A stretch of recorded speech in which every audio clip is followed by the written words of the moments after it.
Kia ora. Ko rangi tautau tuku maunga, ko waitumata tuku moana, ko horana toko iwi, ko Martin rawa ko Anne o ko matua, ko Glenn toko tāne, toko rua a maua tamariki, ko Kupa rawa ko Achi akutama, no tamaki mikoru aho, ko Melinda toko ingoa. Kia ora. So my name is Melinda Dixon. I work at Massey University on the Graduate Diploma of Teaching program for primary teaching, and I teach into various programs including technology. I have two beautiful children, Archer, who you can see in these pictures here, who is 8, and Cooper, who has just turned 10. My husband Glenn, who is an occupational therapist, and you can see our golden retriever Maggie there, who is the latest addition to our family.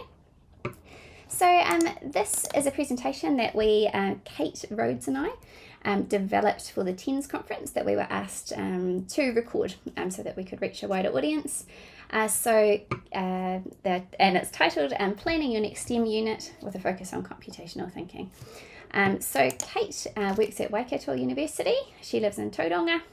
She has 2 beautiful daughters, and we've collaborated on a number of projects over the years. Right, so a bit of an agenda for us. First we'll focus on what high quality STEM looks like in the primary classroom, and some approaches to finding engaging STEM contexts that you can centre your STEM units and lessons around. We'll then look at how to plan so that you've got explicit teaching of computational thinking. And I'll show you a couple of different models that you might like to use in your own classrooms when developing STEM units that will help you to integrate authentically across curriculum areas. So currently the curriculum is in the process of being refreshed. And so this is the whakapapa of Te Mātaiaho. So there are 7 different components here that underpin the curriculum. So each of the learning areas will draw on these.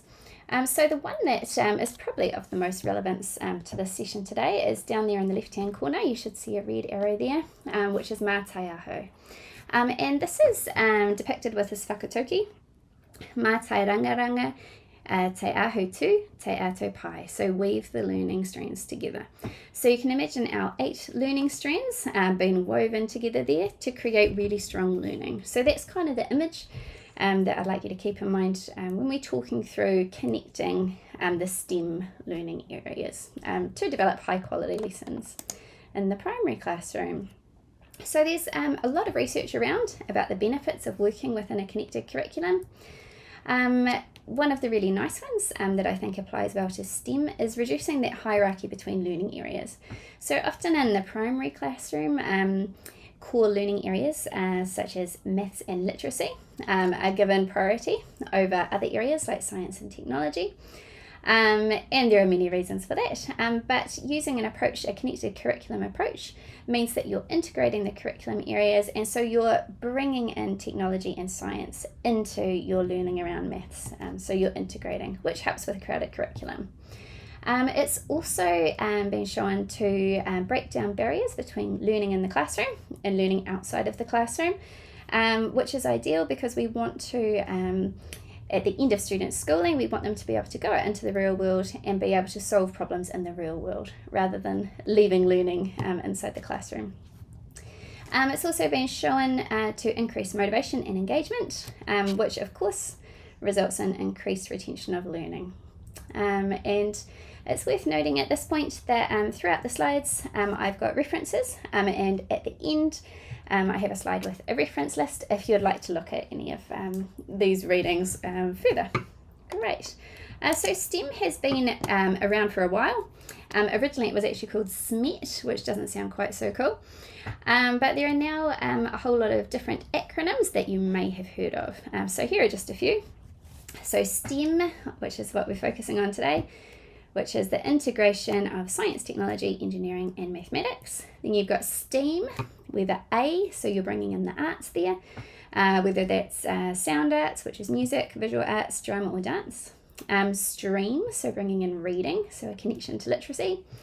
And then the 2 at the bottom are interesting. So STEAM with 2 M's, where you're bringing in medicine.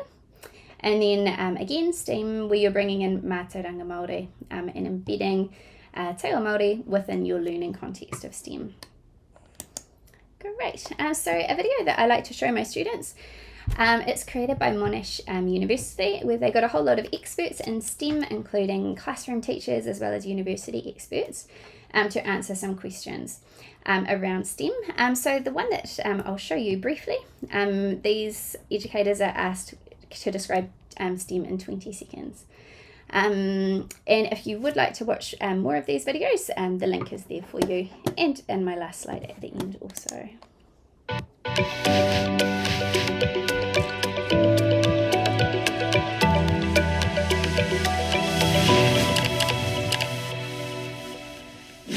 Yeah. All right.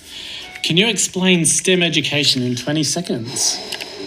20 seconds. We're starting with the big ones, okay? No.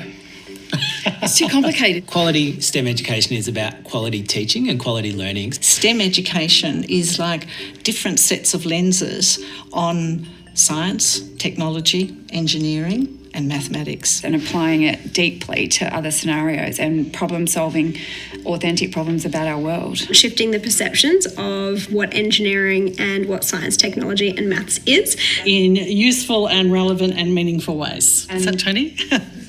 Enabling children to learn the problem solving skills that are required to build a better future. Yeah.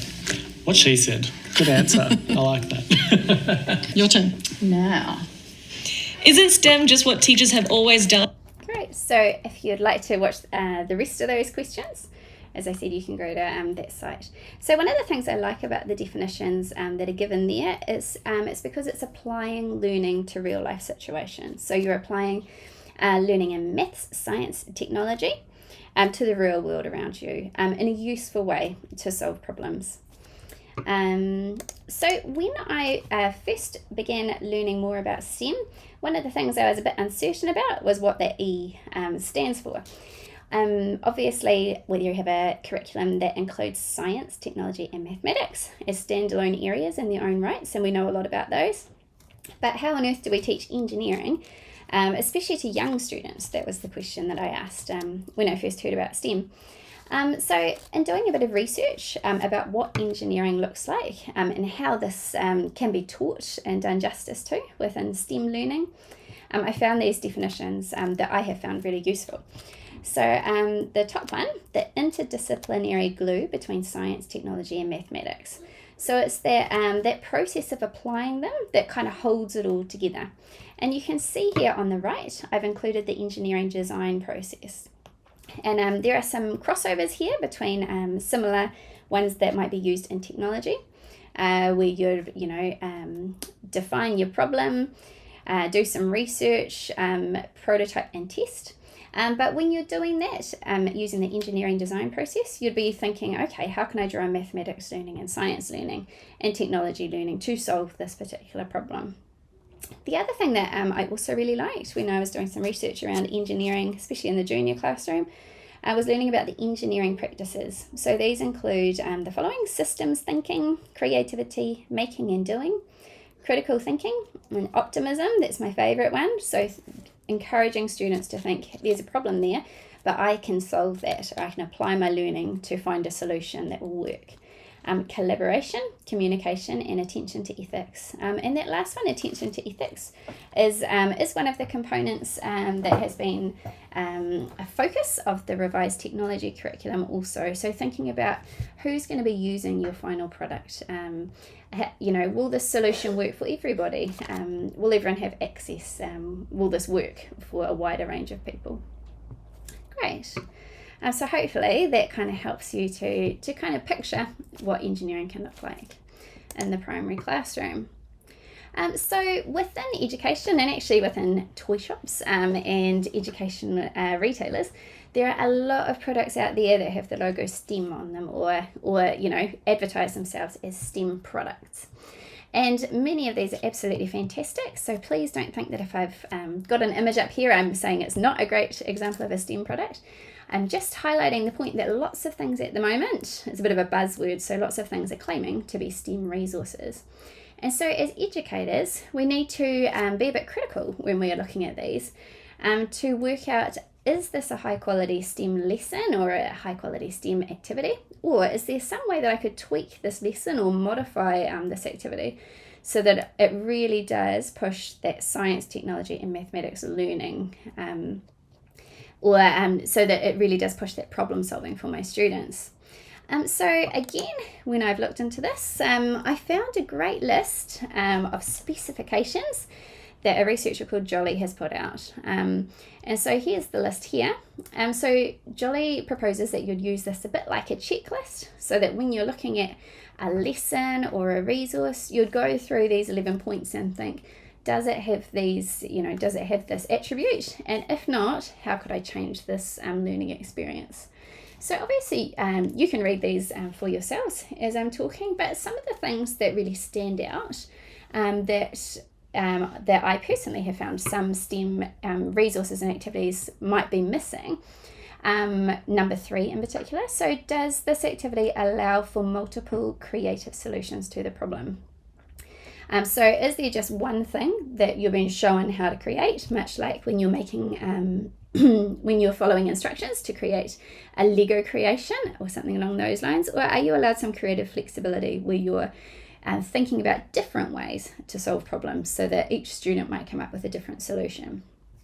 Some of the other ones that I think are really important is the one around the hands-on learning. So hands-on teaching and learning, is it student-centered? So does it engage students? Do they actually relate to the world? Do they see the situation that you're trying to solve as an actual problem in their everyday lives? And I mean, I think probably everyone who looks at this list would find different things would stand out to them. But the other one that I think is important is, does it allow for testing of your final solution so that you can evaluate your results and make changes as needed? Great. So this is an example of a STEM lesson that I'd like us to have a look at now to kind of evaluate, to work out, is this a high quality STEM lesson? Or as the teacher, if you were going to teach this in the classroom, would you need to make some modifications to this lesson? So the reason I like this too is because this STEM resource was put out by NASA. So, you'd expect quite a lot from a STEM resource put out by NASA. But essentially in this, this is a challenge where you would encourage students in your classrooms to work in groups to build a spacecraft that could land on the moon with shock absorption so that astronauts don't get hurt, basically. And so there's some information there around some of the first moon landings and what people at NASA had to do when they were considering the safety of their astronauts in the unknown surface of the moon. So you might look through that with your students, and then each group is given some resources here. So you can see there's a little diagram with some straws, some mini marshmallows, 2 bigger marshmallows who are the astronauts, some cardboard, a cup, and some paper that in that little diagram has been folded into a zigzag shape. So then students are encouraged to do a bit of research into shock absorbing systems, to find out a little bit more, I guess, about simple machines, to develop some plans of what their spacecraft shock absorption systems might look like, and then to do some testing and redesigning themselves. So when I've done this with student teachers in my own classroom, it's been quite a fun hands-on activity that they tend to get quite involved in, and I think again that's that tendency for STEM projects where you've got a problem to solve to be really engaging for your learners. There's usually a whole lot of fails during the testing process, and students are then redesigning together or moving things around, trying out different ways of absorbing that shock so that the astronauts don't fall out of their space landing shuttles. And then, so looking at this particular lesson, so I'd encourage you now, based on my description, to have a little think. Is this a high quality STEM lesson, or is there room for modification to enhance learning across these STEM areas? So in my opinion, I would say yes, you do have a compelling engineering challenge, especially for maybe students who are really interested in space. I know my own children at various stages have been very, very interested in space and in space exploration and space travel. Do students relate to the problem? This is something that the students on our program have kind of questioned. Maybe some do, maybe some don't. And perhaps that's the nature of learning in science around space. It's harder to make these things tangible. Yes, number 3, there are multiple acceptable solutions. So each time I've done this with students, they've come up with a different solution, most of which have worked, even though they do look quite different. Number 4, I would argue that this would need modification in the classroom. So does it apply important science and maths? And I'm going to add technology, grade level content. So learning across those curriculum areas that is challenging for the specific grade that you are teaching. And I would say that this, as a teacher, is where you would need to modify this lesson.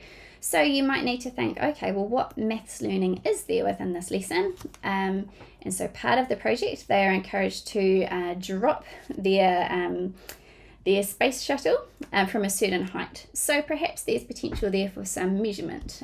So if you were teaching year 5, 6, for example, the focus of your measurement learning would look very different to if you were teaching year 1 and doing this task with level 1 students. So you'd need to go to the mathematics curriculum and you'd look up, okay, what are my students learning around measurement at this particular stage? And you would need to encourage or teach explicitly around this particular learning focus as part of this lesson. And the same goes for your science learning there and your technology learning there.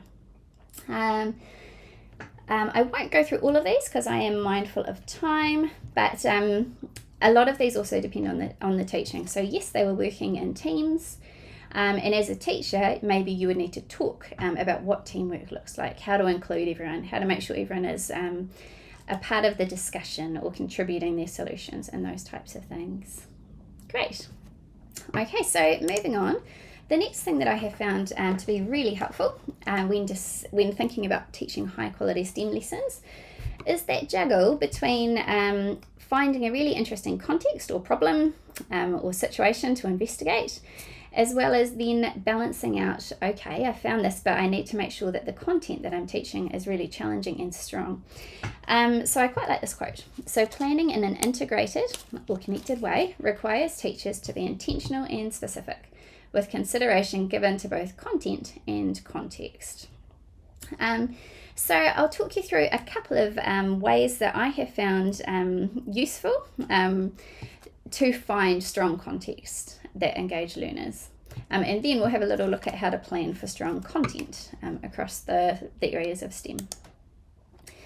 So some really cool research that I came across was called novel-based engineering or novel engineering. And so the idea is that you would use the context of a novel or some sort of text as a springboard or as the context for your STEM investigation.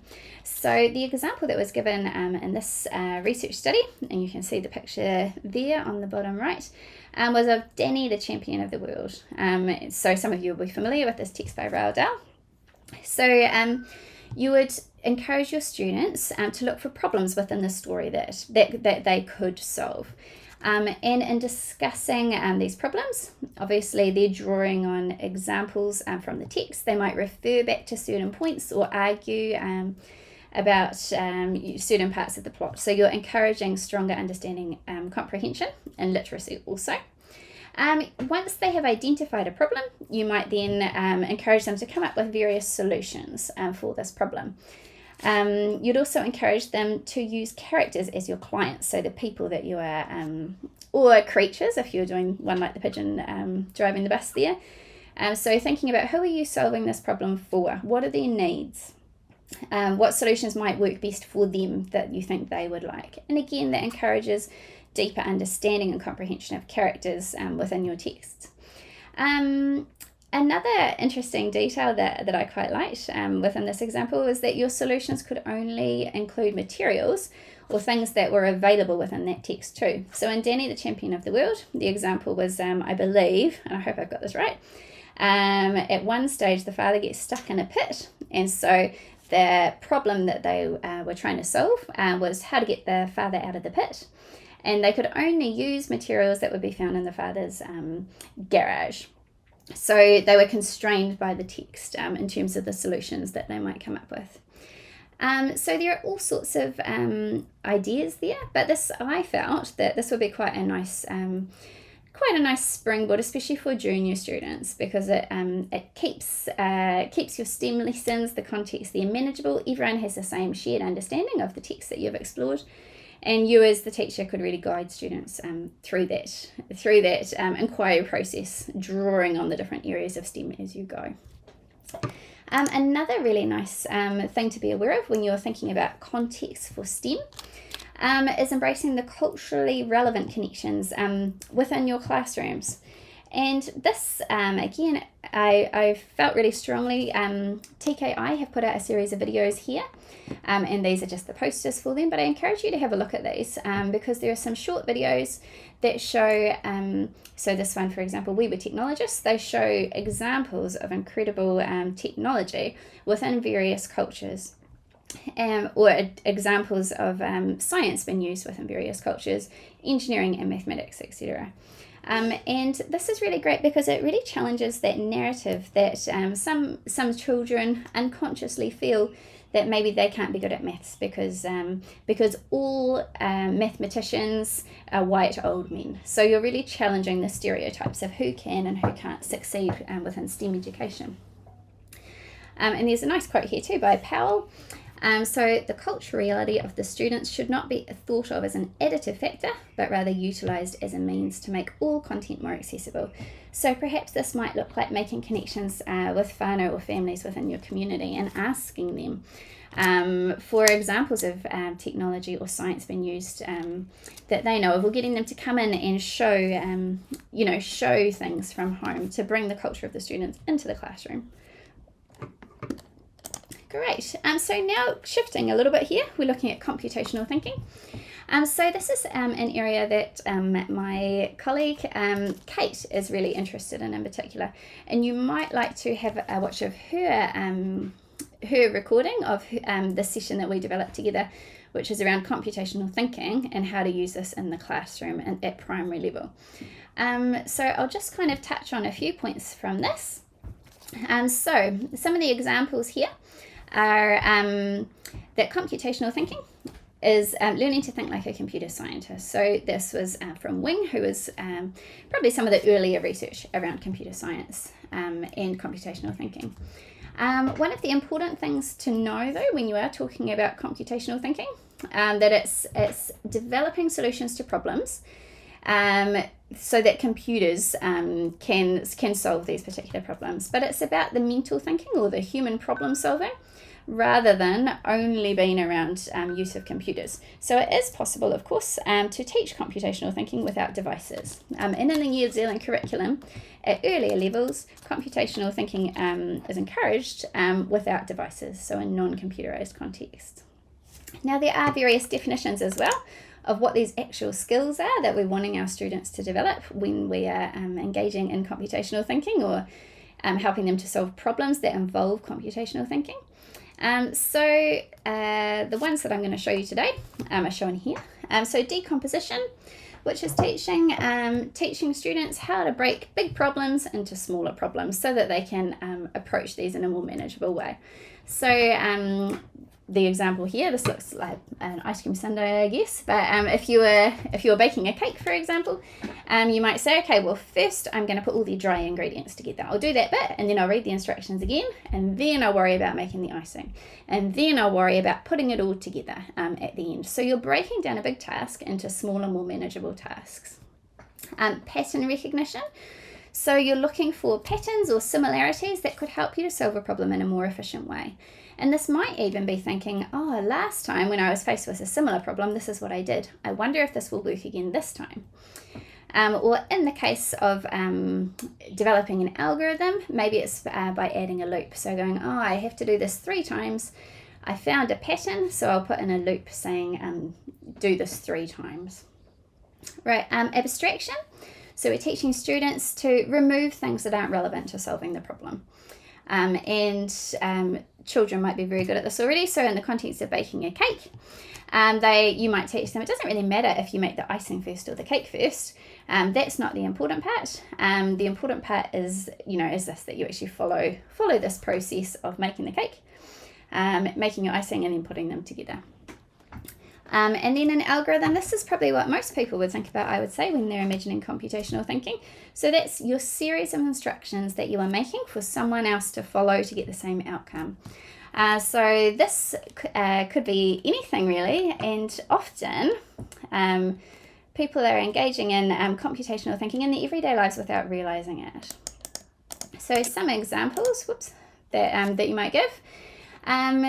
When you're giving instructions to brush your teeth, you're actually using computational thinking, because you're giving a series of instructions that, when followed by someone else in that same order, will result in them hopefully having clean teeth.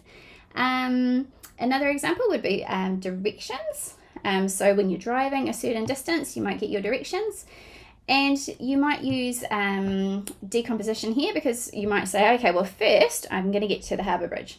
So I'll follow my instructions to get there, and then I'm going to work out how to get from the harbour bridge to the next place. So you've broken up that problem into smaller chunks. Your instructions might say, drive 500 metres and turn right, and then drive 300 metres and turn left. That's your algorithm that you are following. So you can see how really we already understand a lot of these skills already. Same with making pancakes. You're following a list of instructions or an algorithm, and hopefully you get the same outcome each time you pile up pancakes. And same again with tying your shoelaces. There's a series of instructions that you are following to get the same outcome, which is your shoelaces being tied. A nice example that one of our students created in 2022, which was as part of an assessment where they had to draw on the Aotearoa New Zealand History's curriculum and the technologies curriculum in the area of digital technology to develop some sort of a lesson plan that could be used in the classroom. So the context here, this particular student, they were really interested in telling the story of the first waka to land in Gisborne. So they went out and they consulted with the local marae to make sure that they had the details of the story correct, because there were a couple of different stories that they had come across in circulation. And this particular student was really passionate about this learning experience, because they found on practicum that a number of students didn't really know a lot about their ancestry, or that some of their ancestors would have been on this initial waka. So this student created this unplugged computational thinking task where the students had to create instructions for this waka when it was coming to New Zealand, and then they had to test it. So they were working in groups, so one person might come up with the algorithm, one person might test it, and then they might debug it, so take out any errors or fix up any chunks of the code. They were also encouraged to make the code more efficient, so looking for those loops or repeated instructions to make that code as efficient as possible. So that's a nice example of an unplugged computational thinking task that could be used as part of a STEM lesson. Of course, there are also computerized computational thinking tasks. So here are some examples. Most of you will be familiar with Scratch, which uses block coding to develop your algorithms. You might have some robots available in your school that you could incorporate into a STEM unit. So this is Sphero Bolt and Dash, which is very cute. Or maybe you're lucky enough to have some microbits. You can do all sorts of great things with those microbits. And there are resources online that would help you to make connections to science learning or mathematics learning that you could definitely have a look at there. So as promised, one of the hard things that we've talked about is once you found your context, it can be quite challenging to go, oh, I'm really excited about this context, and then teach your lesson and go, oh, hopefully they learnt some maths there, that was about the right level, or hopefully they learnt some science. So we wanted to kind of switch that around a bit and go back and think, okay, this is the context. So in the middle of this map, you would put your context or your theme or your project, whatever it is. And then around the outside, you've got the different areas of STEM, so science, technology, here's engineering down here, and mathematics. And these are the boxes. You could really put anything in here, but I've put student cultural capital, so thinking about what resources do students have at home? What are students' cultures that you could draw on and bring into your STEM lessons? Community connections. So are there any community facilities around or organisations around who might like to help us with this particular project? Or are there family members who have strengths in this area? Key competencies you're no doubt familiar with. And for this one, I've chosen to put in the arts as well, because the example I give is around a lesson that we do with ko'o'o making. You can see a ko'o'o up here. So it's traditional Māori instrument, and we make them as part of our program using bamboo and a whole lot of different tools. And we have a go at playing them. They're quite hard to play, and I haven't mastered it yet, but I'm still learning. So when we are developing this lesson, or when I was developing this learning experience for our students, I really wanted to make sure that the different learning areas had strong content in them that would be targeted at the appropriate levels of the curriculum. So this is another planning tool. This one is actually by Powell, and you'll see the reference in the last slide. And so this is known as a wagon, or he's termed this a wagon wheel planner. So you'd start off with your learning area that you feel, maybe has the strongest connection. So in the example of ko'o'o making, it would be around the arts, and it would be sound art or music. So the learning experience that we would start with there would be making a ko'o'o. And then you'd follow the wagon wheel around and you'd go, okay, how might this connect to technology? And in this particular case, we're thinking about computational thinking. So how might this learning experience connect to computational thinking?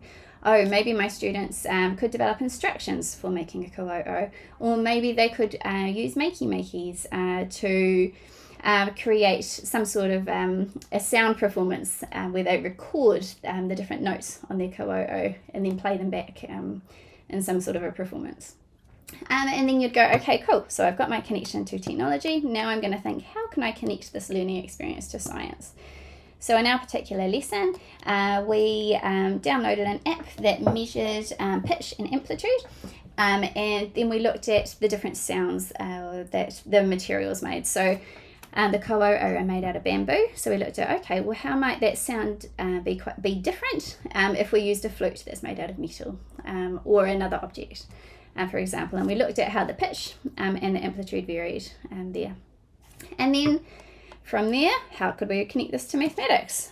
So you could do some sort of a statistical investigation, perhaps, where you are comparing the lengths of different ko'o'o and the pitch that they make, and carrying out an investigation in that area. Or maybe, depending on your year level, you might be looking at measurement and looking at using standard units to measure. So you might measure the distance between the finger holes in millimetres or something along those lines. Great. So another really useful planning tool, and again, I've shown you this one before. This is one that I have filled out. So this is that lotus map diagram. So in the middle here, we've got tuanga puoru. So you're making traditional Māori musical instruments. In this case, the ko'o'o that I've just talked you through. So in relation to technology, I've got computational thinking up here. So this is the one I talked about, giving instructions for making the ko'o'o, and then asking a buddy to test your instructions, identify any errors in your instructions, and debug them. Or here's the example of using Scratch and makey-makeys for that musical performance. I've also put in some other examples from the broader technology curriculum that you can have a read of shortly. All right, so again, connections to science. And if I was, as I was doing this, I had the curriculum out so that I could make sure that it was at the correct learning level for the students. So I think for this particular one, I was targeting it at year 5-6. And I actually used the building science concept book here. So I went to curriculum level 3 of the building science concept books around exploring sound, and I pulled out the big ideas from those particular books. So explore how sound vibrations travel through different substances was one of those big ideas. Or compare the properties of vibrations in different materials that musical instruments are made from. So that was what I was talking about, comparing the pitch and amplitude of bamboo-based instruments compared to those made of metal. Down here in mathematics, I've already talked about some of these, so interpreting those sound wave graphs, that statistical investigation, or measuring different components of the ko'o'o. And again, I'm conscious of time, so you are able to pause that if you would like to. Okay, and as promised, here is the reference list that shows where the resources and literature that I've drawn on comes from, in case you'd like to look at this further. All right, so all the best with planning your own STEM investigations in the classroom with strong teaching across those various curriculum levels or curriculum areas, and bringing in that computational thinking. Ka kite.